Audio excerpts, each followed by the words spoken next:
남편의 전화기 화면이 꺼지기 직전이었습니다. 새벽 2시. 거실 소파에서 잠든 남편 곁으로 희미한 푸른 불빛이 깜빡였습니다. 물을 마시려 일어난 순영은 무심코 그 화면을 내려다보았습니다. 통화 기록 한 줄이 눈에 들어왔습니다. 저장된 이름은 정호. 고교 동기. 통화 시간은 47분이었습니다. 결혼 28년을 함께 살았습니다. 남편의 오랜 친구라면 대부분 얼굴까지 알고 있었습니다. 그런데 정호라는 이름은 단 한 번도 들어본 적이 없었습니다. 화면이 꺼졌습니다. 어둠 속에서 순영의 손끝만 차갑게 떨리고 있었습니다. 기록을 위로 올려보았습니다.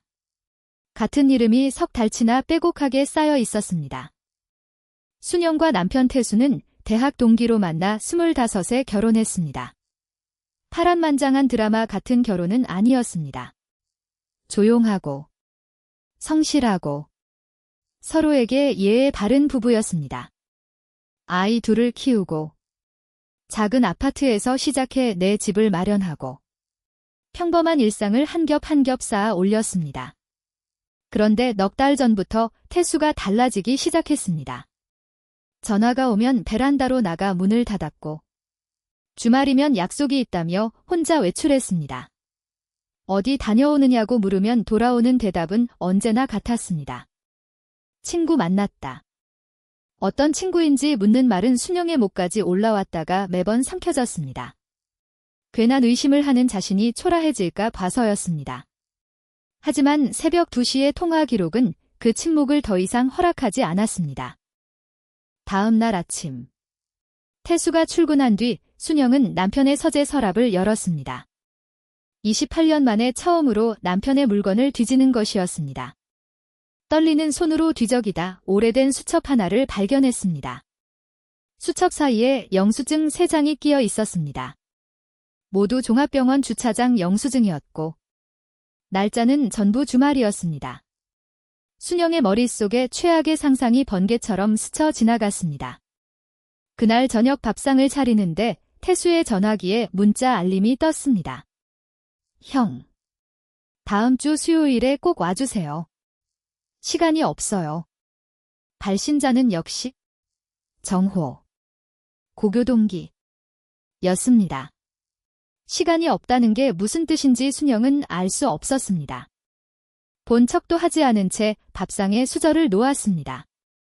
하지만 국을 담는 손에 쥔국자가 미세하게 흔들리고 있었습니다. 수요일이 되었습니다. 태수는 아침부터 외출 채비를 했습니다. 친구 약속 있어. 저녁 전에 올게. 순영은 고개를 끄덕였습니다. 그리고 10분 뒤 자신도 현관문을 나섰습니다. 태수의 차를 따라 20분쯤 달렸을 때 차는 시 외곽의 한 종합병원 주차장에 멈췄습니다. 영수증과 같은 병원이었습니다. 순영은 먼 곳에 차를 세우고 남편의 뒷모습을 따라 병원 로비로 들어갔습니다. 태수가 엘리베이터 앞에서 멈춰 섰습니다. 문이 열리자 안에서 한 여자가 내렸습니다. 40대 초반쯤 되어 보이는 여자였습니다. 태수가 여자의 손을 가볍게 잡았습니다. 둘은 무언가를 나직하게 속삭이며 함께 복도를 걸어갔습니다. 기둥 뒤에 서서 그 장면을 지켜보던 순영의 다리에서 힘이 빠졌습니다. 모든 의심이 눈앞에서 사실이 되는 순간이었습니다. 그날 밤 순영은 거실 불을 끄지 않고 태수를 기다렸습니다. 현관문이 열렸습니다. 태수가 순영의 눈빛을 보고 멈칫했습니다. 정호가 누구야? 순영의 목소리는 낮고 단단했습니다. 태수의 표정이 굳었습니다. 오늘 병원에서 봤어. 여자 손잡고 걸어가는 거? 억지로 목소리를 다잡았지만 끝이 떨렸습니다. 28년을 함께 살면서 남편을 이렇게 추궁한 적은 단 한 번도 없었습니다. 태수는 한참을 말없이 서 있었습니다. 그 침묵이 순영에겐 자백처럼 들렸습니다. 대답해. 나한테 숨기는 게 뭐야? 순영의 눈에 눈물이 차올랐습니다. 태수가 천천히 소파에 앉았습니다. 그리고 한참을 바닥만 바라보다 입을 열었습니다.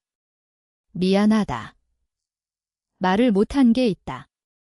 그 목소리에는 순영이 예상하지 못한 것이 담겨 있었습니다. 분노가 아니라 슬픔이었습니다.